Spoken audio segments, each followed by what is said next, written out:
de blocage au sein des EPCI. Merci beaucoup, Monsieur Schellenberger. Monsieur le Président André Chassaigne, vous nous Monsieur le présentez... Président, est-ce que vous me permettrez éventuellement de dépasser 2 minutes pour gagner ensuite les autres amendements où je serai beaucoup plus rapide? C'est-à-dire vous les présentez tous ensemble, en fait, Monsieur le Non, Président. non, pas vraiment, mais je serai extrêmement rapide après. Je voulais tout simplement donner lecture d'une délibération d'un conseil municipal de la circonscription que je représente ici. Je pense que d'ailleurs, beaucoup de parlementaires ont reçu des délibérations semblables, comparables, qui viennent d'ailleurs d'élus de toute sensibilité. Je dis bien de toute sensibilité. Donc je vous en donne lecture, c'est pas très long, mais ça peut-être ça peut dépasser les 2 minutes. En rendant obligatoire à partir du 1er janvier 2020 le transfert des compétences eau et assainissement aux communautés de communes, la loi NOTRe introduit une uniformité inquiétante pour la gestion future de l'eau et de l'assainissement. Le 12 octobre dernier, les députés ont rejeté une proposition de loi dont le but était de maintenir son caractère optionnel. Ce vote est d'autant plus incompréhensible que ce texte, soutenu par la quasi-totalité des élus locaux et de leurs associations, avait été adopté à l'unanimité par le Sénat en février dernier. Jusqu'à aujourd'hui, chacun judicieusement composé avec la réalité locale. Ainsi, les réseaux existants épousent davantage les logiques de bassins versants que les découpages administratifs. De plus, la gestion de proximité, détachée des critères de rentabilité, a permis un entretien efficace de ces réseaux. Cette réalité est une marque de fabrique sur le territoire de notre communauté de communes et les élus locaux y sont légitimement attachés. Dans ces conditions, le transfert obligatoire de cette compétence est vécu comme une forme de mépris à l'égard du travail effectué durant des décennies par plusieurs générations d'élus locaux qui ont su construire un service public local performant. Ce transfert interpelle aussi les EPCI au vu des charges financières et matérielles qu'il va engendrer. Quant au personnel actuellement dédié à cette compétence au sein des syndicats et des communes, il manifeste une inquiétude bien légitime. C'est aux communes qu'il appartient de choisir souverainement. Fort de l'expérience accumulée depuis de longues années, le conseil municipal exige que le caractère obligatoire du transfert de compétences eau et assainissement soit abandonné au bénéfice du caractère optionnel, interpelle le gouvernement, les députés et sénateurs pour qu'un nouveau projet de loi soit débattu afin de permettre la libre organisation pour la gestion de la compétence eau et assainissement. C'est le sens du premier amendement que je dépose et par la suite j'aurai ce que l'on appelle les amendements de repli. Je serai donc très rapide sur ces amendements. Ce que je souhaite, Madame la Ministre, c'est que vous profitiez peut-être de ces différents amendements pour éclairer véritablement jusqu'où on peut aller en termes de délégation, en termes de convention, dans l'état actuel de la loi NOTRe. Chassaigne, nous avons donc bien compris que vous aviez présenté le 68, mais également le 69, le 70. Non, ça sera très rapide. Alors allez-y pour le 69, c'est une discussion commune. 69, puis le 70. Dans ce cas-là, et le 71. J'en rajoute un peu. En effet. Vous verrez que ça peut paraître un peu Président. complexe, mais les différents amendements sont en fait des amendements de repli par rapport au premier, où le premier amendement, c'est une compétence qui doit rester optionnelle, donc les communes, si elles le souhaitent, pourraient conserver cette compétence. Ensuite, je réduis la demande uniquement de l'option en ce qui concerne l'eau, et j'introduis dans les amendements suivants d'autres possibilités, que ça puisse se faire par une convention, par délibération de la communauté de communes, ou que ça puisse se faire par une délégation décidée par la communauté de communes, ou voire même que la compétence, si elle n'est pas assumée par une commune, puisse continuer à être assumée par un syndicat des eaux, par exemple, parce qu'il y a des syndicats aujourd'hui qui ont beaucoup d'efficacité. Merci beaucoup, Monsieur le Président Chassaigne. Madame la rapporteure, pouvez-vous nous donner l'avis de la Commission sur ces différents amendements? Alors, je vais répondre en 2 fois aux 2 auteurs.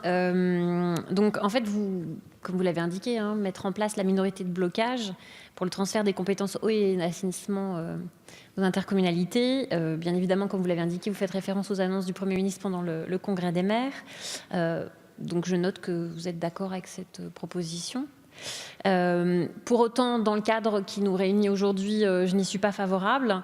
Et là, ça rejoint effectivement les amendements qui ont été déposés par M. Chassaigne sur le fait qu'effectivement, cette proposition de loi s'intéresse à la compétence GEMAPI et que nous n'avons pas le même calendrier puisque le transfert de la compétence eau et assainissement arrive au 1er janvier 2020. Donc, ce sont des avis défavorables.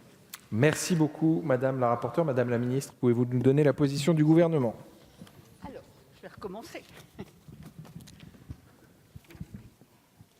les amendements prouvent que, quelle que soit la provenance des amendements, les idées peuvent se retrouver et être bonnes, finalement. Bien, on va faire le point très précisément.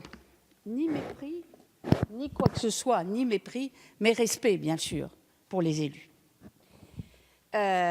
Vous savez que suite au renvoi en commission, je le répète, nous avons créé, dans le cadre de la conférence des territoires, une commission composée de 8 députés, 8 sénateurs de toutes les sensibilités politiques, que nous avons fait un travail important en écoutant tous les associations d'élus, tous les agences de bassin, les représentants des professionnels, enfin, tout ce qui pouvait toucher à cette compétence eau, enfin, ou concerner toute cette compétence eau et assainissement. Nous sommes arrivés à un rapport d'étape dont le Premier ministre a parlé au Congrès des maires, en parlant effectivement comment dire, de prendre une position qui ressemblerait à la loi Allure. Effectivement, 25% des communes s'opposant, représentant au moins 20% de la population. C'est une position qui a reçu l'unanimité, un accord unanime de tous les présents de cette commission. C'est un rapport d'étape que nous avons encore à affiner. Et nous avons le temps de le faire, puisque, la compétence, le transfert obligatoire, c'est en 2020. Bon. Deuxièmement, nous avons déjà voté, j'y ai veillé personnellement, c'est moi-même qui ai proposé cela, que la compétence, le nombre de compétences obligatoires pour toucher la DGF bonifiée soit abaissé de 9 à 8 pour les communautés de communes, d'autant plus qu'il y a dans les compétences politiques de la ville. Donc, il fallait vraiment abaisser ce niveau. Donc, ça, c'est fait. Troisièmement, j'entends ce que dit aussi M. Chassaigne. Actuellement, la loi dit que pour faire perdurer les syndicats qui sont efficaces, qui existent et qui fonctionnent, alors pourquoi les modifier, comme on a fait tout à l'heure pour GEMAPI, doivent, pour continuer à exister, être sur 3 intercommunalités. Je prends l'engagement, bien sûr aussi, et c'est pour ça qu'il faut encore affiner la PPL, qu'il faut descendre le nombre d'intercommunalités nécessaires et suffisantes, si je puis dire, à 2. Comme cela, ça permet à un syndicat qui est seulement à cheval sur 2 intercommunalités de perdurer après le passage de la compétence, si je me fais bien comprendre.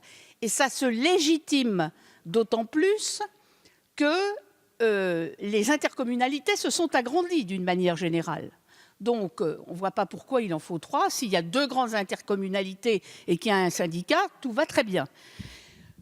Il y a d'autres choses sur lesquelles il faut encore affiner. Donc, je répète, je vais être défavorable à tous ces amendements parce que, il faut respecter le groupe de travail qui est en cours, que 2, je pense que la PPL qui sera proposée à l'ensemble, en tout cas moi je le propose à l'ensemble de ceux qui siègent dans le groupe et qui permettront à tous les groupes de se retrouver sur une proposition. Il faudra bien qu'elle soit portée par un groupe, mais moi j'ai souvent signé des PPL quand j'étais parlementaire d'autres groupes parce que je les trouvais intelligentes, n'est-ce pas? Bien, mais j'attendais que vous le rappeliez. Et d'autre part, je pense qu'il faut prendre le temps de faire les choses une fois pour toutes. Et ce matin, je vous le disais tout à l'heure, je ne sais pas si vous étiez là, mais je le répète, ce matin, j'ai assisté à Matignon à la présence de toutes les associations d'élus qui ont remis ça sur le tapis, et on s'aperçoit que véritablement cette proposition va faire consensus contre les propositions qui existent qui sont, faut pas y toucher, faut laisser transfert, point final, on ne touche pas la loi NOTRe. Ceux qui ne veulent absolument pas entendre du passage à l'intercommunalité, qui veulent revenir sur le caractère obligatoire, je pense qu'on a trouvé là, alors ça ne va pas satisfaire tout le monde, mais on aura écouté tout le monde et on aura trouvé, comment dire, une position majoritaire. Donc je pense que c'est ça, et qu'on ne va pas pendant des mois et des mois et des mois s'envoyer ce problème de l'eau et de l'assainissement à la figure. D'autant plus qu'il y avait dans cette PPL dont vous parlez toujours des choses qui n'étaient pas acceptables et que moi je n'ai pas voté au Sénat. Je tiens à le préciser. Donc je pense qu'il faut sur ce sujet attendre un mois ou deux pour qu'on ait complètement affiné, qu'on ait vu tous les problèmes. Parce que vous voyez, il y avait aussi bien des problèmes qu'il fallait régler dans la loi de finances, d'autres maintenant qu'il faut régler dans une PPL. Et je rappelle, je l'ai dit tout à l'heure, alors l'agence de l'eau, elle est partie peut-être, Madame Oconi. Moi, j'attache beaucoup d'importance à l'agence de l'eau aussi. Mais je répète ce que j'ai dit, je pense qu'on a besoin de revoir le fonctionnement des agences de l'eau, la manière dont ils doivent soutenir les collectivités locales, pas seulement sur le plan financier, mais sur le plan technique aussi. Donc il y a tout un problème, tout un sujet. Et donc, je vous demande de retirer vos amendements.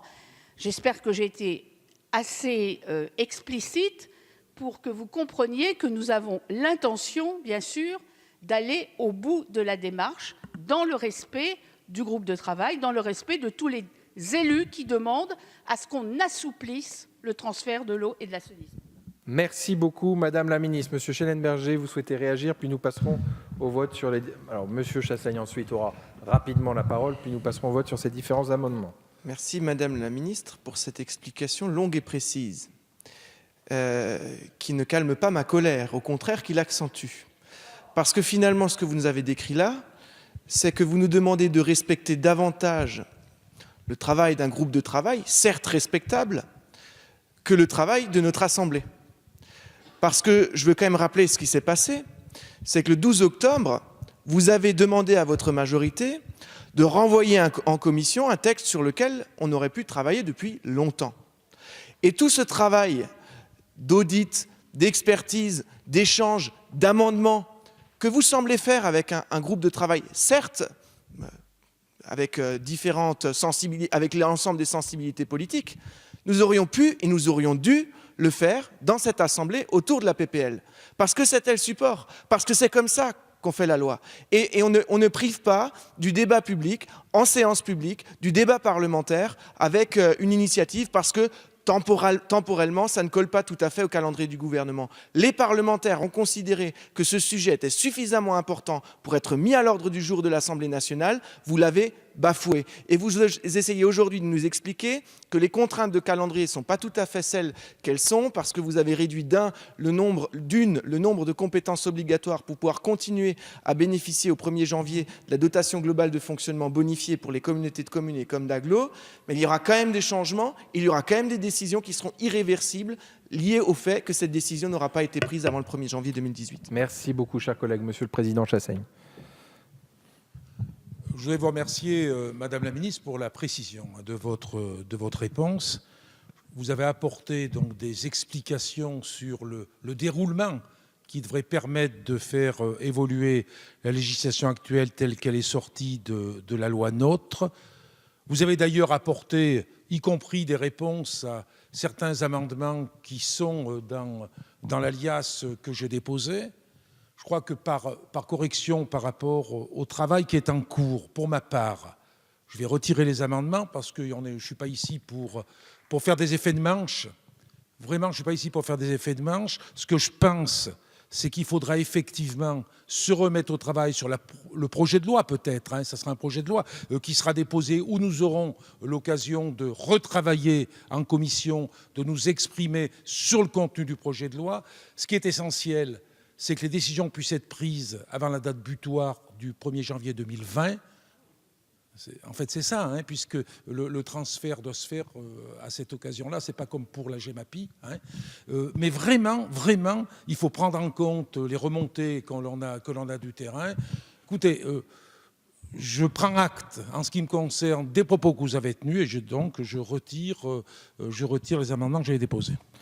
Merci, Monsieur le Président Chassaigne. Vous retirez donc les 68, 69, 70, 71. Nous allons donc pouvoir procéder au vote sur l'amendement 26 présenté par Monsieur Schellenberger, qui a reçu un avis défavorable de la Commission et du Gouvernement. Qui est pour? Qui est contre? Il n'est pas adopté. Sur le 72, Monsieur Chassaigne, il est retiré aussi ou 70, 72, 73 également.